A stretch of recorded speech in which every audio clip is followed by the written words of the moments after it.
Hey there, Mountaineers. We've got a special treat for you today from Thunderful Games, and that's Firegirl Hack and Splash Rescue Deluxe. And you can get this for $17.99. It's always a treat to get a game from these guys: Zombie Vikings, Pumpkin Jack, Lonely Mountain. One of the first games we ever reviewed is Stick It to the Man. When you get a game from Thunderful Games, you know the quality's there, and in Firegirl, it's no difference. I'm really looking forward to playing this new horror game they got coming out called Paper Cut Mansions. It looks really, really good. I really hope they bring Deadly Premonition 2 to Xbox here soon, because I'm a huge fan of Deadly Premonition. It's one of my favorite games of all times. So I really hope they bring the sequel to Xbox. But let's talk about Firegirl, because she deserves our time. It's in typical Thunderful Games fashion. This game is a treat. You play as a little Firegirl. Her father was a fireman as well. She's carrying on the tradition. She goes to a firehouse as a rookie, and the firehouse isn't what it should be, so she has to complete these missions, rescue civilians to make money to upgrade the firehouse. And when you upgrade the firehouse, you'll see the changes and the improvements, and you'll also see some of the people you rescue show up at the firehouse. You'll have people like this guy who's a cook. He'll give you extra health. You'll have truck upgrades that give you extra time on the missions. You'll get extra helmets and boots and axes to also improve your play and protect you, make the missions a little bit easier. It's a struggle at first because they can be difficult. So these upgrades really, really do come in handy, and you'll really see the difference. It's really cool finding these new characters and seeing things change within the firehouse. The missions are all randomly generated, so they're going to be different. You're either going to be in an apartment building, on a train, in the woods, or in a really nice hotel. You'll see here you upgrade your hose. You can get more water, and which is very important because you need water to make it throughout the missions. If you run out, you can get stuck because there are jumps you have to make using your water hose as like a jetpack, as you see there. And you can take so many hits and you can die.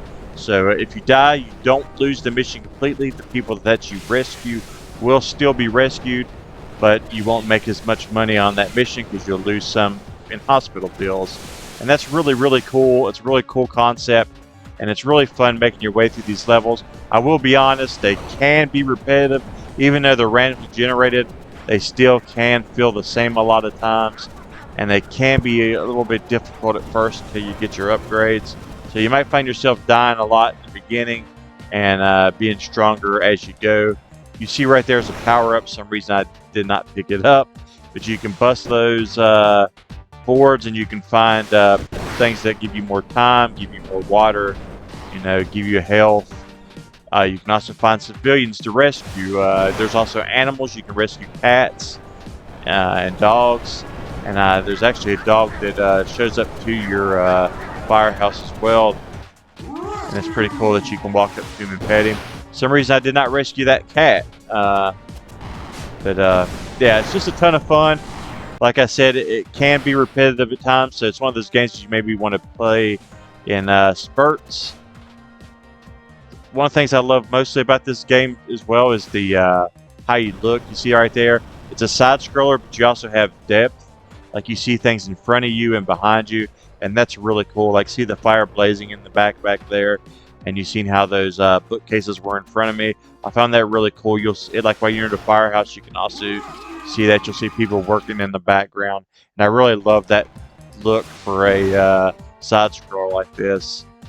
This game's just a ton of fun. I really, really enjoyed it. I usually expect that from Thunderful Games. They really do make some quality games, and this is no different. I really, really, really enjoyed this one. It was one of my favorite side scrollers I've played so far this year, and it's really addictive. Like I said, it can be repetitive, but it's also very addictive. Like you will be feeling some repetition, but you still will be having a good time. So I don't know. I definitely recommend this one. It's definitely worth picking up. Right there, you've seen how you get to the end of the level, and you can actually leave without rescuing everybody, and you won't get the money for those, and it'll count as a casualty. So it can be fun, trying to beat the clock and find everyone. So you have to choose like, hey, do I want to risk it or try to just end the level? And I like that aspect as well. Definitely pick this one up. It's a lot of fun. I'm going to give this one a 8.2. I had a blast with it. Let me talk about this right here. Like, see that right there? That's why you see this boss. If you collect 13 of these, you can actually end this game. That's who you're trying to stop. It's like the, I guess, a Fire Lord or something. But if you, that's the only way to finish the game is if you find all. I think it's 13. I may be wrong. It may be more, but of his things to stop him. But you're gonna be playing a lot before you get to that. But like I said, 8.2. Really, really fun game. Really, really worth your time. Pick it up. Let me know what you think about it. Hit me up with a comment. I always answer them all. Please like and subscribe. It helps us get more amazing games like this. And thanks for watching, guys. Thanks for your support. And like I always say, until next time, see you in those leaderboards.